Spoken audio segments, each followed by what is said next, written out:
Okay, shalom, shalom. First and foremost, before I begin with this lesson, I want to start by giving all praises, honor, and glory to our power, Yahweh, Bahashim, Yahushai, Bahashim, Kakudash. Double honors to the apostles, the elders, Agri Millstone, who do well and teach well, and shalom to the hopeful elect and your Akim pushing this word throughout the four corners of the earth with all truth and sincerity, making your calling and election sure. Shalom. And we had that comment that was left on the elders comment board, right, saying that we're too busy focusing on the mark of the beast. And for you to say something like that is because you're truly not really in the spirit like that, because you would understand the importance of the mark of the beast being set up here in Babylon the Great, and how we use prophecies as a timeline to see where we're at and our Lord's return. So, nonetheless, this is why the Lord told us, his spirit is the spirit of prophecy, which, I'm going to get. But, Jake, if you're not really in this thing like that, you're not making lessons, you're not truly, trying to study, read, get these breakdowns, and to say something like that, it shows that you're not really in this thing for real. Because the MOTB is the main prophecy, bro. If we were to slack on teaching the mark of the beast, man, ain't no telling what would have happened. Because to be in all honesty, the reason you're saying that is because you're most likely watching these other camps, because they don't touch upon these prophecies as much as as I can do, man. And I'm not officially part of Great Millstone, but I follow the doctrine and spirit of Great Millstone, man. Okay. And for you to say something like that just shows how ignorant you are to the importance of the mark of the beast, man. That RFID, and why we should be teaching it and constantly bringing it out. Because blood will be upon our hands if we don't let you Jakes know, man. Because that's one prophecy that we know. If you take that charagma, that C-hip, that RFID C-hip, the mark of the beast, you will not see a cherry. And then we have to deal with the other camps coming out and telling you that it's something else but that RFID C-hip. So we have to defend the gospel, man. And if you get tired of it, well, it's because you're looking at this shit as it's like not shit, but you're looking at this as some sort of entertainment. You're getting bored of the new song. I'm tired of listening to this. I'm tired of listening to this prophecy song. All right, well, let's read something for you. This is the book of Revelation, chapter 19 and I'm starting at verse 9. And he said unto me, right, blessed are they which are called unto the marriage supper of the Lamb. Right? And he saith unto me, these are the true sayings of the Most High. How are we being called to the supper? By how we first came in, right? Through the teachings of, the men out there in the highways and the byways. Right. Verse 10, and I fell at his feet to worship him, and he said unto me, see thou do it not, I am thy fellow servant, and of thy brethren that have the testimony of Yahweh Shai, right? Worship the Most High. But what's the testimony? For the testimony of Yahweh Shai is the spirit of prophecy. Testimony, let's get to a definition. Evidence or proof for providing salakia. Evidence or proof provided by the existence or appearance of something. You see, his blackened finger was testimony to the fact that he had played in the pain. So these prophecies are a testimony unto us for the proving of Yahweh Shai, because all these prophecies do is solidify our faith. Now imagine when these charagma centers, these RFID C-hip centers are truly implemented. What were we constantly teaching? What were we always talking about? What was the men of Great Mill, because that's what they were talking about, Great Millstone. And I'm not officially affiliated with Great Millstone, but I understand that they, are truly set up through the spirit and power of Yahweh Shem Yahweh Shai and in faith. So when you say stuff like that, what have they been saying? What have they been constantly talking about? The RFID microchip, and now it's happening, right? This is what prophecy is there for, man. The scriptures talk about, meditating therein, on prophecy. You got to constantly be focused on prophecy, man. because prophecies was gonna really prove. We don't gotta really talk too much. We just gotta bring out these prophecies because the prophecy is gonna do the heavy load, man. Do the heavy working. Y'all gonna see, man.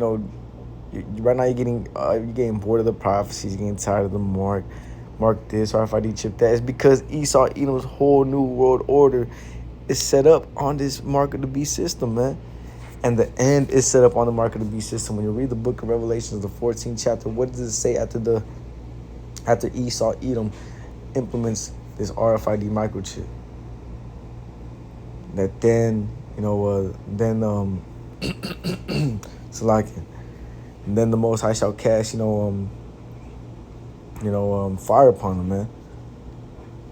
Let's get it. Let's get it. I don't want to butcher it. Salaki. No, I constantly bring this out. Right here. It says, and the third angel followed him, saying, this is Revelations 14:9, with a loud voice, if any man worship the beast and his image and receive his mark in his forehead or in his hand, because worshiping this image, right, worshiping the ways of Babylon the Great, and fully receiving that mark is going to show you your allegiance. The same shall drink of the wine of the wrath of the Most High, which is poured out without mixture into the cup of his indignation. And he shall be tormented with fire and brimstone in the presence of the holy angels and in the presence of the Lamb. You see, and the smoke of their torment ascended up forever and ever, and they have no rest, day nor night, who worship the beast and his image, and whosoever receiveth the mark of his name. You see, this is the importance of teaching this Karagma, constantly bringing it out. We know that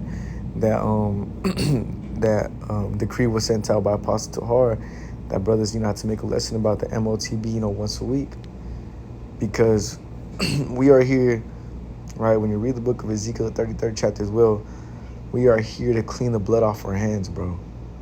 We're not just here to teach and entertain y'all and make lessons. Edom might get slayed out across, the floor while we're teaching. Nah, man, it ain't about all that. It's about edification and prophecies, man, and showing you people, who the true men of Yahweh Shai set up, and for our own salvation, man. As the scriptures say, work out your own salvation with fear and trembling. You're out there in the comment board getting mad at brothers for constantly talking about the MOTB while you're just chilling on the bed, just waiting for another lesson to be, put out, not doing shit. So, hey, man, nonetheless, the MOTB has constantly got to be talked about, because this is one of the main prophecies that we're getting ready to see, and it's one of the most controversial prophecies when it comes to these camps. Right, when you read the book of Ezekiel 30:30, I already mentioned it. In the 33rd verse, it says what? Then shall they know that a prophet has been among them. And what's the lot of a false prophet? Let's get it.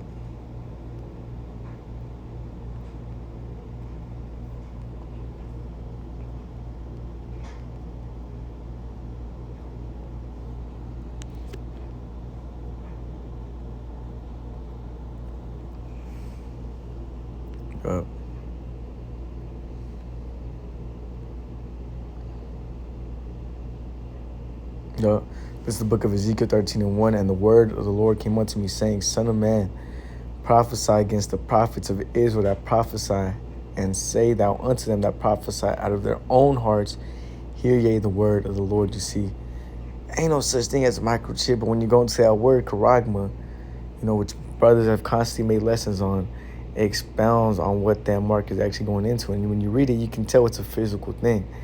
Thus saith the Lord power, verse 3, woe unto the foolish prophets that follow their own spirit and have seen nothing. You see? And what is woe? Destruction, man. And what have they seen? Nothing. Because they say what? The Karagma is women. The Karagma is a philosophy. Man, when you see them set up the Karagma system, that's when you're going to know who are the true men of Yahweh Bashim Yahweh Shah. And the scriptures talk about, every idle word man shall speak should give account thereof in that day. So this is another thing, man. You have blood on your hands. We don't want to have blood on our hands. So we constantly make lessons about this. And we also we're sharpening our own swords, man, trying to, better ourselves to be able to edify, at a better level.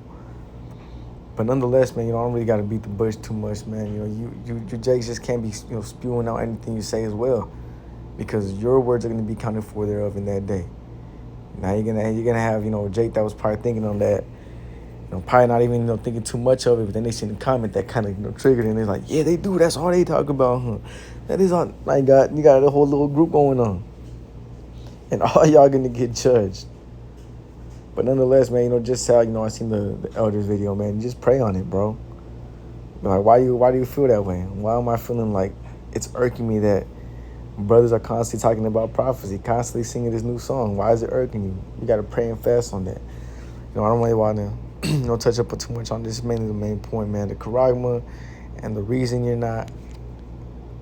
Let's finish with this. Let's put that running up. Proverbs 29:11.